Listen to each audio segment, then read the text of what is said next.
In this video, we're going to take a look at a relatively short piece called 8 Melodies. It's from the soundtrack to a video game called Earthbound, here in the United States anyway. Over in Japan, it was Mother 2, but all that talk is for a different series of videos. This piece, there's a lot of really great music in Earthbound's soundtrack. Composer Hirokazu Tanaka is a very talented gentleman and has come up with a lot of really cool music, both for this game as well as other games and just music in general. This particular piece is a little more on the sentimental side of the songs that you might hear on the soundtrack. Some really busy, funky, jazzy stuff going on. This piece is kind of chill, and it's perfect for the ukulele. We're in the key of G, and in this video, we're going to be focusing on playing the melody. I have the chords and harmony arranged for guitar, and that'll be included in the PDF that you'll find here as well, and you'll hear it on the recording that you can play along with. But in terms of what we're going to be doing together, it's just going to be playing the melody. Now, I am using my low G instrument here, but the melody is not going to reach the G string. So our entire melody is going to take place on the C string, E string, and the A string. All the chord names are written above the music in the appropriate places. They're going to line up with the guitar parts underneath. All right, so let's walk through the piece. All right, so the opening chord is a G chord, and the melody is kind of spelling out a G chord. We've got a passing tone in there. We've got an A note that we're going to play. But a lot of times when I'm playing this, I'm just kind of holding a G chord shape with the open A, and then I put my middle finger down on the second fret to finish that little piece of the phrase. I don't want to stay too comfortable in that G chord position because I am going to have to stretch up to the 5th fret. And then get down there. So I'm just plucking with my thumb these strings right now. You can do it that way. I usually use my fingers, and we'll dive into the right hand a little bit afterward. Okay, so there's that beginning.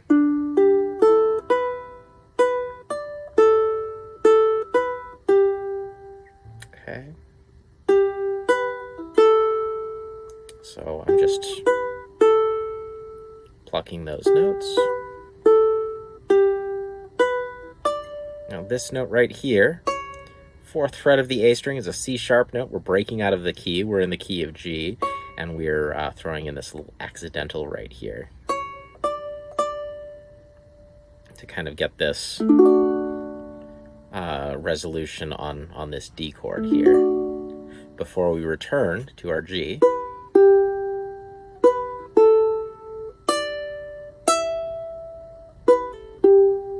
Okay, now that little stretch right there is interesting. What I'll tend to do is use my middle finger on the 5th fret, pinky finger on the 7th fret when I have to reach up there. And then I stretch down with my index finger, 2nd fret, and I do a pull off to the open A before landing on the 3rd fret of the E string. I'm going to play that again, so that's measure 5 here into measure 6. So 3rd fret of the E string, and I move to the A string, 2nd fret to open, and that's when I move my middle finger to the 5th fret of the A string, and then my pinky reaches up to the 7th, and once my pinky plays that 7th fret, my pointer finger is making its way down to the 2nd fret here, where I can do a 2nd fret, pull off, and landing on the 3rd fret of the E string. Once again, I'm going to play that a little bit right here, closer to tempo. 2, 3, 4.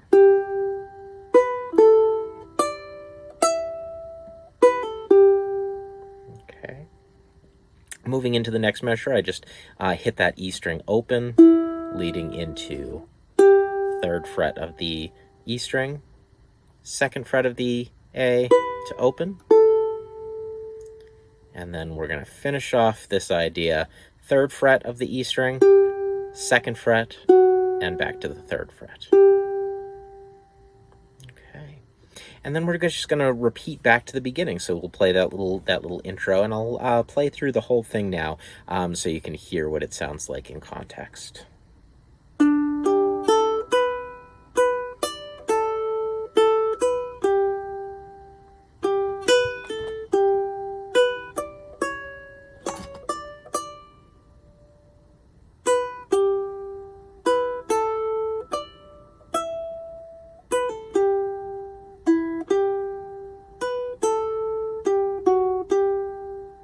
And then the repeat, and we're right back in.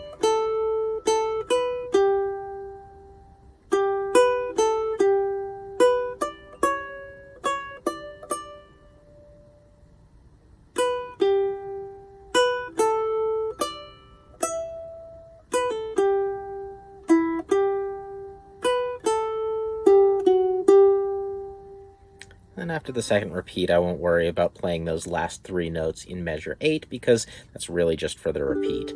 If I was going to make a more formal publication or something like that of this song, I would probably create some different endings and make it a little bit neater. But where it's just you and me, we're just, 2nd time, just end on that 3rd fret of the E string, and you're all good.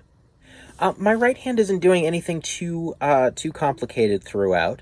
When I'm dipping down to the C string, I'm usually using my thumb to pluck, and then alternating my index and middle finger to play the E and A string notes.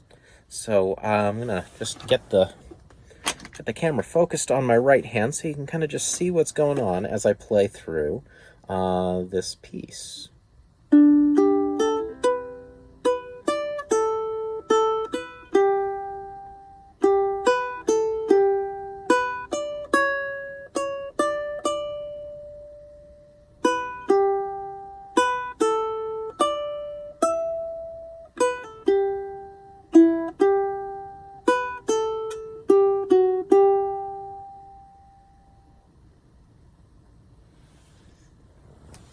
And that's pretty much all there is to the song. It's once again a relatively simple melody with a couple neat little surprises going on in there. It's a very pleasant song, and hopefully you enjoy the backing track that you can play along with as well. I do have fun with this song, playing around some chord melody stuff. So if you'd like to hear what that sounds like, shoot me an email at tinyvillagemusic@gmail.com, and maybe I can write that one out too. As always, if you do have any questions about this piece, shoot me an email. I'm happy to talk it over with you. And if you've found this video on YouTube and you're like, hey, what's he talking about with the backing tracks, and where's this music that he's talking about? If you join my mailing list, I'm gonna send all that stuff out to you every Friday, so you have all the materials you need for any given song. So at the low price of free, it's a pretty good deal. There's a link in the description if you want to join us. Otherwise, email me and say, hey, can I have the stuff? And I'll probably say yes. I don't see why I'd say no. Anyway, thank you all so much for watching. I will talk to you all next week. Take care.